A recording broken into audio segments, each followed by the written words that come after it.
Hi, everybody. Welcome to the CoronaSphere Lounge. I'm your host, Bill Whittle. I am coming to you from the plane of infinite despair here.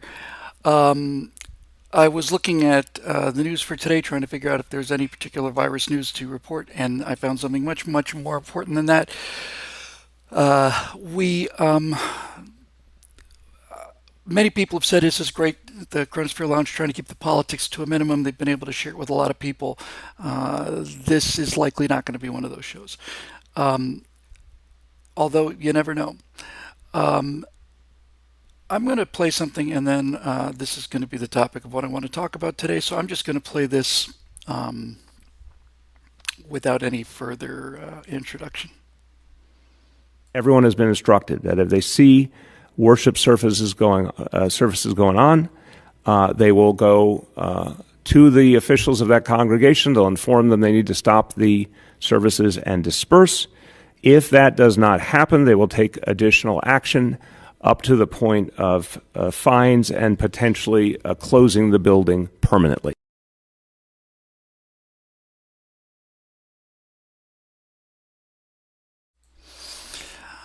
Okay, Bill DeBlasio, before we talk about how much wrong there is with this, let me just set the stage before we get to the meat of this whole thing. There have been a lot of people who've said this is basically, power play on the part of government and sheeple and all the rest of it. And up until now, I have not agreed with that because it's been voluntary. So listen carefully, Bill de Blasio, you miserable communist tyrant bastard prick. You do not have the authority to cut down any religious services in New York City. You don't have the right to stifle anybody's freedom of speech, anybody's right to peaceably assemble. You don't have the right to cut any of those things, Bill. Because, and for those of you thinking he doesn't have the legal authority because he's not in the federal government, nobody has the legal authority to do what you've just said. None of you have the legal authority to do that because you didn't give us those rights in the first place. Now, up until this point, I have said that all of this stuff, all of the self quarantine, all of it, the whole thing, all of the stuff done to fight this virus, I've been okay with this stuff because it has been voluntary, because it's been a good, smart thing for the American people to do, and the American people have volunteered to do it to save American lives. But when you tell people that they can't go to church, you are doing so many things wrong that it's going to take me quite a long time to get this figured out. But to sit there with that kind of blase, oh, and item number 17B on today's agenda, by the way, all churches are closed, and we're going to come and arrest you if you go to church. And by the way, if you do go to church, as punishment, we may decide just to close your church forever. He's New York City has done this with the Second Amendment for 20 years, something like that. My friend Jeremy Boring once had to go to New York City or something. I forget the details, but something to the effect of he was literally traveling through New York overnight, going someplace, and he had some kind of weapon packed, and it was basically no weapons are allowed on this island of any kind whatsoever, no matter who. Really, says who? I remember at the time saying, oh, so the Second Amendment doesn't apply to New York? Well, what about the First Amendment? Well, now we find out the First Amendment doesn't apply to New York either. The reason this show is so important today is because we are now down to the point where we have to figure out what's important and what's not important. And the irony of this is that the people who are most at risk of dying from COVID-19 is the generation that fought and died so hard so that we wouldn't have to have orders given to us by a left-wing mayor of New York City who says that you cannot go to church in this environment. Everybody's reacting to the fact that what did he say, that he'd permanently close it down? That's not the point. It's not the point. He has no right to close them down permanently. He doesn't have a right to stop them from peaceably assembling either. Emergency powers are emergency powers, but there comes a point when this is far, far, far, far more important than the COVID-19 virus, and regardless of how many however people this kills. We just got it just exactly right. Russ Emerson on our live chat said this is a hill worth dying on. It damn well is. It damn well is. Up until this point, you could make the case it's been frayed around the edges. It's been, I'm willing to admit that it's been plenty worrisome. But up until this point, I stayed home because I was asked to stay home, and it was a public health thing to do. And generally speaking, I love people, I love Americans, and I have a great deal of respect for elderly people. And I didn't see any reason whatsoever to make this worse. I'm willing to cooperate in this regard, in the same way that the entire country is willing to cooperate in this regard, because it's cooperation. It's not a goddamn order. Excuse the language today. I'm going to be a little bit upset.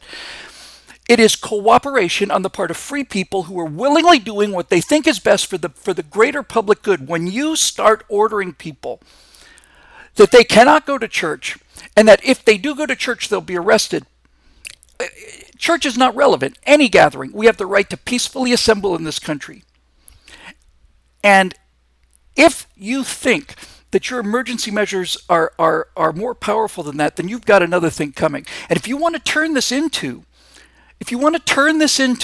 something from cooperation and people working together and the voluntary restraints on our action by free people who are doing the best thing for other free people, if you want to turn this into a series of orders where you are not only threatening us with actions that violate our First Amendment rights, but furthermore, you're talking about long-term punishment as if you're simply going to decide which people's churches get shut down forever on a whim because you decided. You have no legal authority to do this whatsoever. None.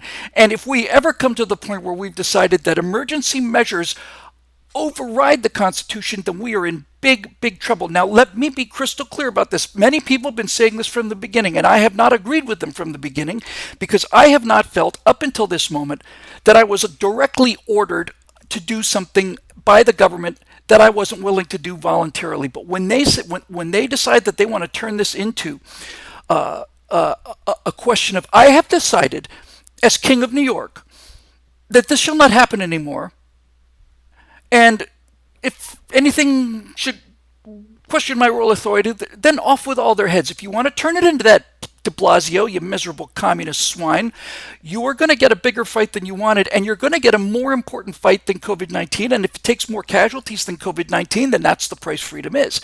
If you want to activate this in the American people, there is nothing you can do that is quite as good as telling people you can't go to church, and if you do, I'm going to lock your church up forever. This is crossed the line in so many ways.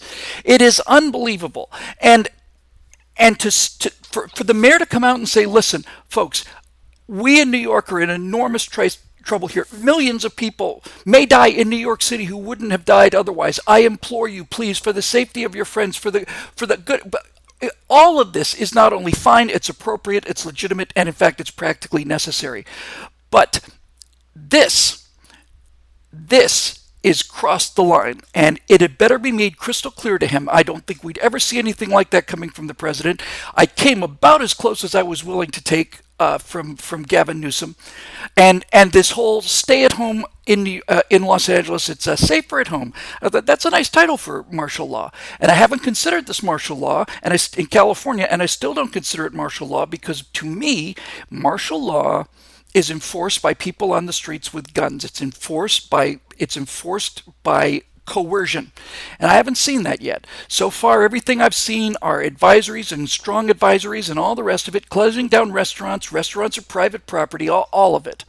But I said at the beginning of this crisis, the first thing I said out of the gate of this crisis was that the only reason that I would get together in groups of 10 people or more is if somebody told me I could not. I was illegally prevented from doing it. That when you make public health statements, and so far up until this, it's like that line from Henry V. It's like, I was not angry up until this point. I wasn't. You are now in territory that you didn't have to go to, and that you and that is clear to me from the just the bumptiousness of it, the sheer miserable low kind of. I'm going to play it again.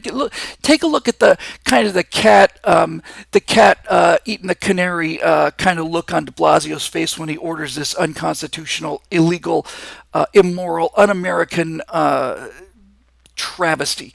Here, just watch his miserable politician face. Everyone has been instructed that if they see worship services going on, they will go to the officials of that congregation. They'll inform them they need to stop the services and disperse. If that does not happen, they will take additional action up to the point of fines and potentially closing the building permanently. You know, the guy actually looks a bit like King George to me. I can't put my finger on it. It's not so much a physical. It's not so much a physical likeness as it's a kind of a almost like a karmic likeness, like a spiritual likeness, kind of like a. I've decided that this is what we're going to do, and if you decide to disobey my orders, your church will be boarded up forever. Should I decide for that to happen? It's that smug, arrogant, just bland kind of, I'm about to violate your First Amendment rights for you, and there's nothing you can do about it because emergency powers are in effect, so screw you if you don't like it. New York has always been a place that is just a little bit outside of America. California wasn't always that way. But New York has always been a little bit outside of America. Manhattan mostly really is what I'm talking about. I have to be born there, by the way. I do find it interesting now, in light of this, to remind people that the 13 colonies that voted on the Declaration of Independence, there were 12 yeses, there were 0 no's, and there was 1 abstention. And the abstention was New York because they were worried about what it would do to their commerce. That's history. So, this idea that anything that happens on Manhattan Island is free of the laws of the land, the constitutional laws of the land, is an idea that's going to have to come to an end, and it's going to have to come to an end like real quick. New York City does not have its own sovereign federal laws. He's already essentially, New York has essentially forever basically said to the Second Amendment, stuff it. Now they're saying it to the First Amendment. And if we get to the point where we say, as a people, that this is no longer a question of voluntary cooperation for the common good out of respect and love for our fellow citizens, but now we are being ordered to remain in our houses, then what's going to happen, De Blasio? You miserable pink commie tyrant son of a bitch.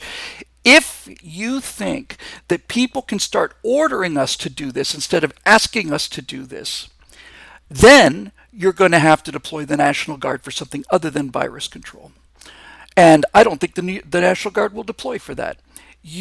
So far, this government, by and large, with some exceptions, has performed the way that I want them to perform in the case of emergency by asking for the voluntary cooperation of its citizens for the greater good. And up until this point, that is exactly precisely what we've been seeing, and that's why I am more than willing to comply with this stuff, because I am being asked, I'm not being told, I'm being asked to comply with measures for the safety and the lives of my fellow Americans, which I'm more than willing to do.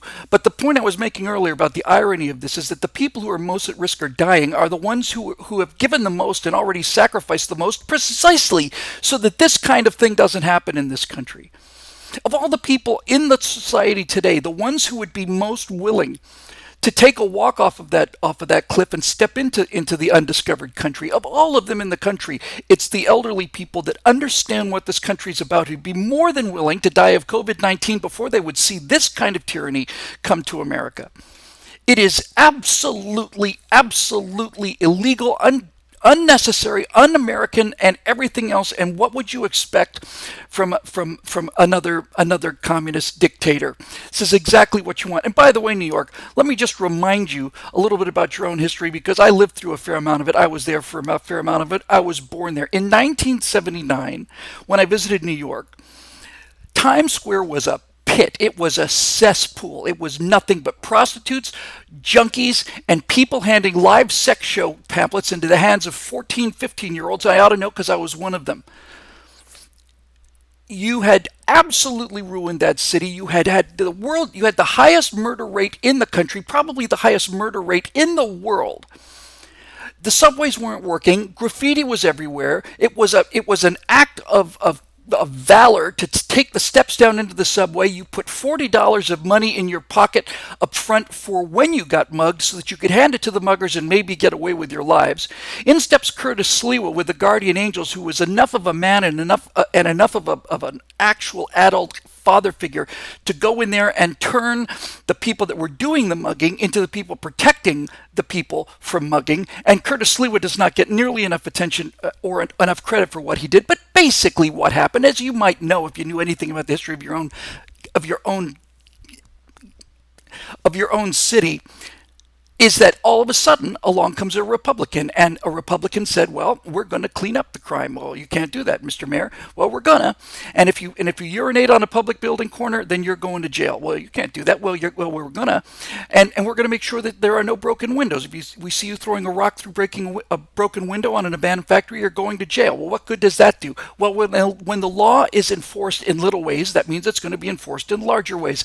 This is Giuliani and Braxton's entire theory, the broken window theory, is if you go into a neighborhood where there's broken windows everywhere, you know that there's no law in that neighborhood. It's a lawless zone. You do whatever you want to. And so that's exactly what they did. And a Republican came into a city that was absolutely ruined, that was absolutely filthy, that wasn't working, that was violent murder capital of the USA. He was called a rapist. It was called a racist. Probably rapist on top of it. There's nothing that they won't do.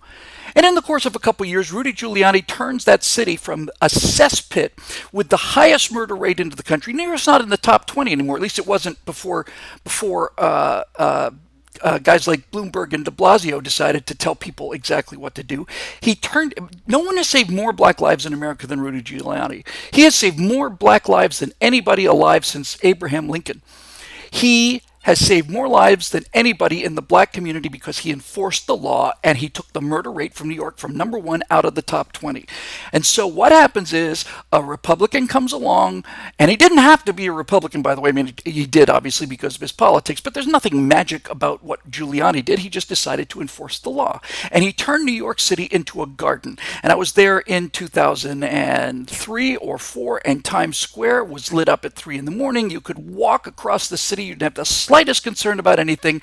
And sure enough, along comes Mini Mike with his little mini tyrannies, a Republican, but now he's running for Democrat for president. Nobody wants him. I said at the beginning of your campaign, Mike Bloomberg, and this is a New York show, so this is not too far out of field here. You can buy everything in this, nearly everything in this life, Mike, but you can't buy charisma. You just can't buy charisma. You can't buy personality either. And I knew he was going to fail. And then we have de Blasio. So here's the New York cycle. This same cycle as everywhere else in the world. You've got absolute poverty, decay, ruin, and misery.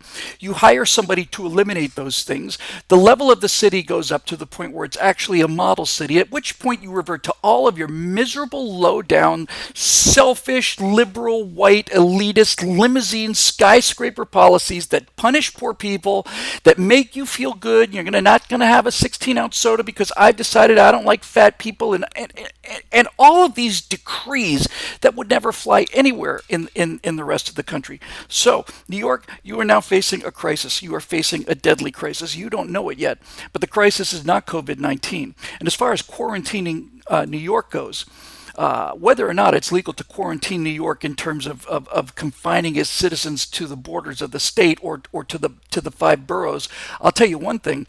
I am going to be leading the charge to quarantine this country against New York City's absolute willingness to abide by tyrannical laws that would never ever have a chance anywhere else in the rest of this country. Never. Tammany Hall is the definitive absolute model of democratic politics in action. How much are you going to pay me? You're going to put carpets into this building? How much are you charging them? $100,000? Okay, we'll take 40,000 of that, and then you can give you the rights to put the carpets in that building. Anybody else got any other work they're doing around New York here? What's that? You're gonna do what now? Oh, you're gonna paint this building? How much are you paying them? 30,000. 30,000. We'll take. We'll be. I know you're married to my sister. We'll take 12,000 of that. You can go paint the building for the rest of it. This is how New York has always been governed. This is how New York has always been. New York was the case of only real riots in this country because of the Civil War, where blacks were lynched, and on and on and on and on it goes. It's an earthquake of outrage here in the plain of infinite despair. So, since the show is about the virus, specifically about the virus, I am talking about this in respect to the virus. If you think, if you think that protecting people from this virus means setting a precedent for arbitrary surrender of our fundamental civil rights, then you got another thing coming. You have another thing coming. I'm not in New York. I'm not a citizen of New York, because if I was, I'd be out there right now protesting this. But I'm not, so I'm not. So you can, you know what, the I have a comment section here that runs live for those of you watching this recorded, and there's a number of people who come here. There's just sort of the regulars. And it's great because it's a gigantic pool of information from very, very smart people. And I don't have to look down and cut away from the show and put more dead air than's normally into it. By looking down. So somebody's going to tell me the source of this quote, and I don't have to look for it. But somebody said about New York, I forget who it was, and I'm going to find out in about 7 or 8 seconds. The best quote ever about New York City, ever, is that New York City is the perfect prison because the inmates think they're the guards. That's all you need to know about New York City, and all of the news media, and all of the attitude that determines what the rest of America is supposed to think comes from New York City. Was John Carpenter said that? No, John Carpenter wrote Escape from New York. It was a desk bump, by the way. So there you go, New York. There you go. If you think, I guess what I'm trying to say when it comes right down to it is, look, if the subjects of the mayor of New York City are not bothered by this, then you deserve what you get. But if you think that attitude's going to extend out into America, you got another thing coming. And furthermore, Bill, we, the people of this country, have been, well before this virus, have finally woken up to the fact that everything that we are told, and every piece of information that we've been given, everything that we've ever been told is the truth, has come from your miserable, stinking island that it is my great disgrace to have been born on. Every single liberal opinion, every single decision to destroy liberty, every single economic decision that has ruined the finances of this country, every single one of them comes from this 26-mile island that happens to think it's its own kingdom. And I know New Yorkers love that New Yorker cover where it's here's the East Hudson River, and then the Hudson River. There's flyover country, and there's LA. That famous New Yorker cover showing the whole country about as half as wide as the island of Manhattan is. And everybody, that's a New York attitude. Only it's not funny. They actually do believe this. They actually genuinely do believe this. Mark Twain had something to say about this, of all people. Mark Twain lived quite a bit of his later life in New York.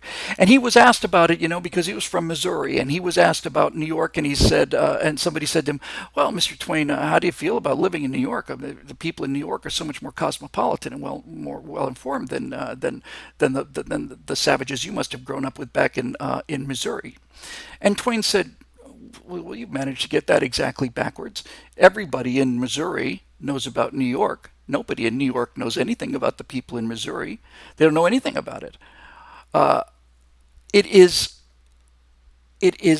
absolutely unbelievable. So Thomas Bombadil, great name, says, here's a Wallace Shawn quote, I think that New York is the new model for the new concentration camp, where the camp has been built by the inmates themselves, and the inmates are the guards, and they have this pride thing in that this is what we've built. Wallace Shawn. And My Dinner with Andre. which is a great movie, by the way. I have the action figures from that in the original boxes. It's utterly fantastic. And as Telex points out, a lot of these bad ideas come from my neck of the woods as well. Not to split hairs with you, Telex, but all of the bad ideas that infect the brain come out of New York City, and all of the bad ideas in this country that affect the heart come out of Los Angeles. We're the feeling capital of stupidity, evil, and repression. And New York is the thinking capital of these things. But the good news is that nobody trusts any of you miserable elitist bastards anymore. None of you have any credibility with us whatsoever. The New York Times is a laughing stock. CNN is a laughing stock. Couldn't have happened to a nicer bunch of guys. So you go ahead and lock yourselves down there, and why don't you do this, Bill? I got a better idea. Why don't you put numbers on people? Here's just a thought. Why don't you go ahead and stencil numbers on people's foreheads so you can track them a little easy, maybe a barcode or something like that, so that you'll be able to use drones to remotely determine who's violating your city laws in a time of crisis. And if the crisis eases a little bit, that'll be a convenient thing to have afterwards. And if you people in New York City want to continue with this, you go ahead and go ahead and get yourself your numbers. And I'm using the word numbers on people with tattoos with a full awareness of what that means, a full awareness of what it means. If you people want to live under that kind of a tyranny where the mayor of New York City can tell you you can't go to church, and if you do, you'll be arrested, and furthermore, if it offends me enough, I'm going to close that church forever. You want to live under those conditions, that's your business, I suppose. But it's time to blow the bridges on New York. And it's time to blow the tunnels too. And I mean in an ideological sense. I think this to me, this kind of thing in the midst of a crisis that is affecting this country, to use these emergency powers for this kind of thing is to slip the mask so much that it is time for the rest of the country to simply blow the ideological bridges and tunnels that separate this country from New York City and let it just sit there in the harbor like it's a visiting foreign vessel. Just imagine it's a 26-mile long cruise ship from hell, and it's just docked in America. That's how I'm taking this. That's how I'm going to look at it. If you have to blow the bridges, the ideological bridges on the San Andreas fault line, I don't blame you one little bit for that either. I'm 100% behind that, and I'll be the last guy setting the charges, and I'll jump across when it's over. I'm in California because I can leave. Period. You want to know? People have asked me forever, why do you stay in California when it's such a socialist republic? Well, I'm staying because I choose to stay. There's a lot here I like. There's a lot here I need to be close to, and my cutoff decision is when they say you can't leave, or it's starting to look like you can't leave, then I leave. And the final thing I'll say about cutting off the New York virus of thinking is, you've got to cut off and the LA virus of thinking too. It is up to every single person in this country to deal with the influx of New Yorkers and Californians that have preceded this virus by a long, long, long time. Los Angeles and Californians have destroyed the most beautiful place in the world with their policies. They've made it impossible to do business in California. They flee to places like Idaho and Texas. And then when they get to Idaho and Texas, they vote like Californians. And it is your job as citizens of the United States to say to these refugees, yes, you can stay in our American country, but you cannot bring your evil ideas with you and soil this campsite either. What I mean by that is when Texans and Oklahomans and Idahoans and everybody else start hearing these Californians or New Yorkers bringing these liberal poisons to the United States, you have a moral obligation to confront them verbally with the better ideas. I'm not talking about violence. I made a joke about this once, and people who knew I was joking decided that they were going to take this out of context, and I'm not even going to give you the opportunity to try that thing anymore. But nevertheless, it is a contagion. It is a disease. Mobile Moto says this is why we can't have nice things anymore. Exactly right. This is why we can't have nice things. So, de Blasio, if you think this is going to stand, I can't tell you what's going to happen inside Manhattan with the 5 boroughs or whatever you want to call it. All I know is that the history of Manhattan and New York City has been one of shameful in and out participation in this American experiment. One state didn't sign the Declaration of Independence, one did not sign it. So there's all you need to know. And if you want to live under that kind of tyranny, that's fine. I will consider you now some kind of orbiting spaceport that's kind of halfway between America and the rest of the universe. Fine. And I may even come visit sometimes, but I'll spend as little money as I can. And and the only thing I have to say in conclusion about this New York is that you have provided the evidence throughout the last 25 or 30 years. You provided the evidence that if you change the kind of governance in a city, you can take a city from a murder capital, filthy, drug-infested cesspit, and turn it into a beautiful, clean, functioning city where all of the subway trains are clean and there's no need for private security in the form of citizens. Giuliani and Braxton showed that if you can turn New York around, you can turn around any of these murder pits that have been run by Democrats for 100 years, like Atlanta and Chicago and Baltimore and all the rest of them. So you've served as an example to show that it's possible. There's nothing structurally about New York that means it has to be this way. But we all know why. We all know why.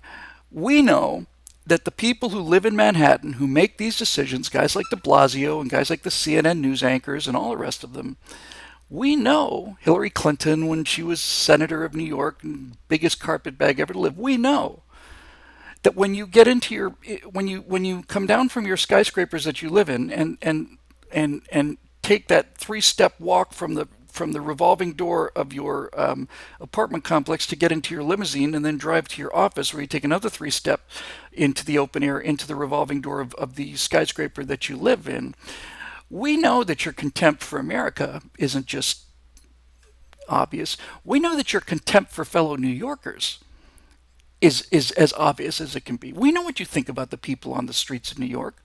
We know. If you cared about them, you wouldn't allow the crime to get out of control the way you have. And if you cared about them, you'd be doing bigger things than deciding that they shouldn't be drinking 16-ounce sodas. And now you've got a virus that is growing out of control in New York City, and instead of rallying people, instead of providing leadership, you've provided management. You've provided dictatorship. You have basically cracked the whip, which is what small minds always do whenever confronted with a crisis, is they go straight to the whip and they never ever go to the silver trumpet. You could have, if you'd had a soul, Bill DeBlasio, you could have rallied New Yorkers, and you could have turned this into a spiritual request, and you could have asked people to put their best foot forward, and you could have pleaded with them, and if you'd had the fundamental humility that any leader of real people should have, you could have said something along the lines of, I do not have the power to ban this, and even if I did, I wouldn't. I'm begging you, please. I am a servant of the people of New York. I'm the mayor of the largest city in the United States of America. We have an enormous crisis, and I am begging you, please believe me when I tell you that these emergency measures are necessary. And then if I'd had to gone to a church and had somebody politely knock on the door and repeat the message, that's completely different. Completely different. So now we know. Now we know. And New York, in the information age, this is, whenever you hear me say this is the last thing I'll say, when I say that 5 or 6 times, getting close to the last thing I'll say. Here's the future for New York, and that is that there is no future for New York. And let me explain myself. There have been innumerous plagues throughout history. There have been innumerous wars throughout history. There have been innumerous governments and empires and everything else throughout history. They've been, you can't count them. And there have only been 3 things ever in human history that have been bigger than wars, diseases, empires. All of it is trivial compared to these 3 things. These are megatrends. They cannot be defeated. They cannot be stopped. They cannot be altered. They're fundamental restructuring of human civilization. 7,000 years ago, we went from being hunters and gatherers because people figured out that if you plant a certain kind of grass, you can reliably grow enough food so that not every single person is responsible for gathering their own food every day. And this is the beginning of cities. And it's It's the beginning of agriculture. It's the agricultural revolution 7,000 years ago. It started in the area we now call Mesopotamia in Iraq, of all places. Okay, there was no changing that. And after that, you might find scattered bands of hunter-gatherers. But once agriculture was developed and cities began to rise, there was no competing. Nobody's going to compete with the armies of Rome with a bunch of savages coming down out of the hills, no matter how much they may have tried in Germany. You can't beat that power. So that was the agricultural revolution 7,000 years ago. Roughly 300 years ago, we find a way to harness the power of something greater than human muscle or animal muscle, which is why I still say my car has 317 horsepower. We developed things like the steam engine and then the internal combustion engine, and we learned to harness the energy that's available in nature to do things that go beyond our ability to use our muscles, and that caused the second enormous change in human culture, which is the Industrial Revolution. Now listen carefully, Bill DeBlasio and the rest of you people out there who may be defending this action. The idea of cities being the center of population is a new idea. The country was largely agricultural it was completely agricultural before the Industrial Revolution. New York, Chicago, all of them, Atlanta, Cleveland, Baltimore, all of it were essentially fairly large villages until the Industrial Revolution happened. Now, when the Industrial Revolution comes in and you have machines running your economy, or rather manufacturing running your economy, what happens? You have to have people living close together. You've got a factory that's going to employ 5,000 workers. They all have to be able to get to that factory. That means mass transit. That means stacking people on top of each other. That means urban problems like plagues and diseases and refuse and all the rest of it. And then you have to get all of the supplies into the factory and you have to get them out of the factory. The second age industrial revolution is about concentration. It's about concentration, centralization, top-down organization. And that's how we've been living for the last 250 years. And when this started to change America in the late 1800s, early 1900s, we get the beginning of the progressive movement, which is the income tax and abolition. You can't drink anymore. We're just not going to allow you to drink. It's the first constitutional amendment to remove the rights of the American citizens and so on. All of these city problems, mass transit, all of it. And then we've lived under an industrial civilization for the last 200 years. And at World War II, it reached its peak. And then somewhere in the 60s, really didn't really start until the 80s, we began to realize that there is a third wave of society. It changes everything in the same way that industrialization changed everything. 200 or 300 years ago, listen carefully, de Blasio, 200 or 300 years ago, farm boys, excess farm boys, because you had a family of 10, left the farms and went to the cities to work in factories all around the planet. That's what happened 300 years ago. That's why New York became the greatest city in the world. Advertising companies went there because they had to deal with their clients there, and they had to have the people who were running the finances on Wall Street go over to running the advertisement on Madison Avenue, and it was a little taxi ride, and all of the benefits of second wave society are based on centralization and concentration.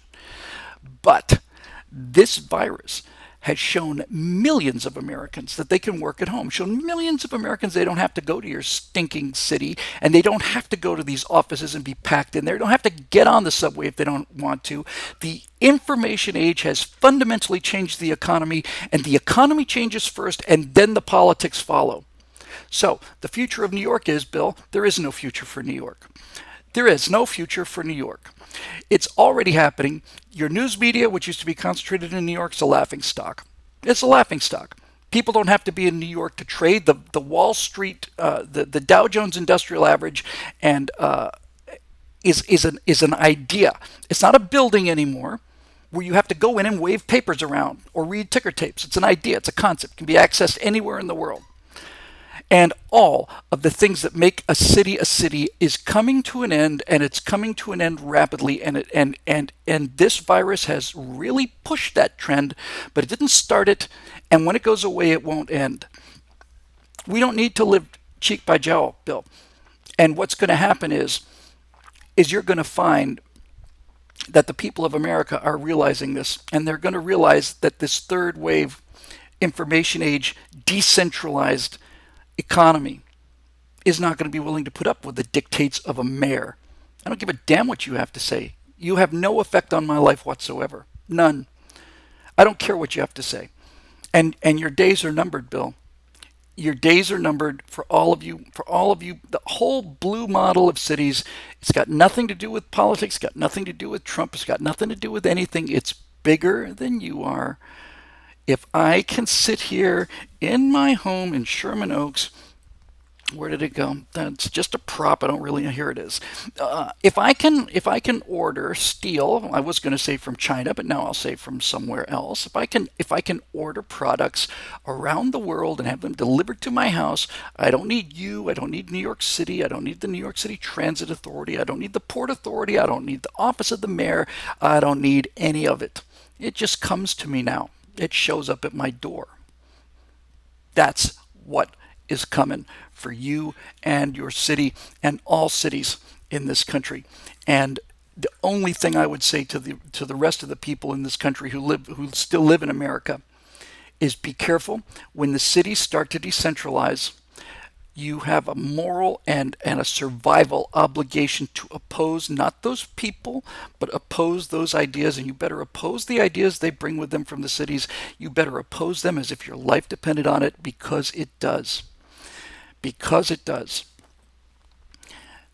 The existing government of the United States is a second wave, highly centralized, highly bureaucratized government, and it has been on the way out for a long time.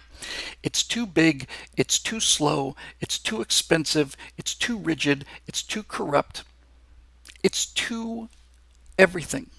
It doesn't work anymore. You can't beat what's happened. The internet is freedom. That's all there is to it. And the reason I can say the internet is freedom is because there are thousands of people, and it'd be nice if there were more, but there are thousands of people that hear this message because of the internet. Don't have to go through you, Bill DeBlasio. I don't have to go through the mayor of Los Angeles. I don't have to go through Eric Garcetti. I don't have to go through Gavin Newsom. I don't even have to go through the President of the United States. I can just talk to fellow citizens like I'm doing right now. So, fellow citizens, here's the final thought, and this means I'm actually wrapping up. One of the first things I ever wrote or ever said about politics is one of the best analogies I ever had. The history of civilization is the history of common people working together to build a great and mighty and powerful civilization through mutual sacrifice.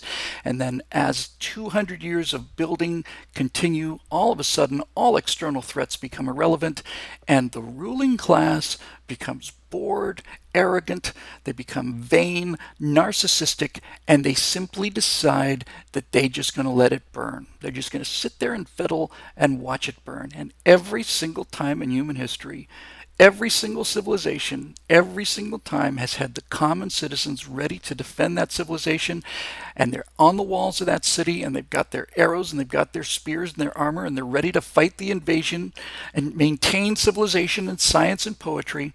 And what has happened every single time in human history is that, metaphorically speaking, the elites have come down out of the palace in their silken robes at midnight and opened the doors to the invaders and simply let themselves be slaughtered because they're bored. This is the first time in human history that citizens, common people, have been able to talk directly to one another in significant numbers. And that's why we have one hope. It's not a guarantee, but it's a hope that this time we might be able to break that cycle of civilization and talk directly to each other and not have to go through the ABC Evening News or Walter Cronkite or any of the rest of these people. It's a hope. And it, to me, seems like a stronger hope every day. This message is made possible by citizens who have decided that freedom of information and the ability to have rational conversations about the issues of the day is worth $9.95 a month to them. Most of them have been here from the beginning, and we've had a bunch of new members lately, but if any of this makes any sense to you, I'm simply asking you, not for my personal enrichment, because that's not really happening, but simply because the message costs money to produce. If you are finding some value in this and you believe in the free market system, then we would appreciate it if you're able to pay for it, to pay for it. If, on the other hand, you can't, or if you have other obligations, I don't want anybody feeling guilty about this. Food and family are more important than BillWhittle.com. But if you can become a member at BillWhittle.com, we need your help. We really do. And we need it now more than ever. If they think that this is going to continue, if any of these governors or tyrants think that the kind of message that Bill DeBlasio ordered today is going to sit with the rest of the country, they are in for a crisis that is going to make the coronavirus crisis look like a joke. We've been ready in the past to take enormous losses to preserve freedom. And if you think that doesn't apply to COVID-19, Bill DeBlasio, you're out of your mind. And you're about to find out the truth of that statement. That will do it for this edition of the CoronaSphere Lounge. I genuinely hoped that I would not have to make an episode like this, but I'm not the mayor of New York City, and so I did have to make a message like this. New Yorkers, you have shown an astonishing willingness in the past to let these people tell you what to do and how to do it. And there's nothing I can do about that. It's not my business, it's your business. But as for the rest of us, this virus of totalitarianism that has always lived in New York, even if underground, it has always lived in New York. It's lived in New York from the beginning of this country. If you think we're going to let that spread to the mainland, you're wrong. We'll see you tomorrow right here on the CoronaSphere Lounge. I'm Bill Whittle. Be careful out there. Thanks for watching, and again, we'll see you tomorrow.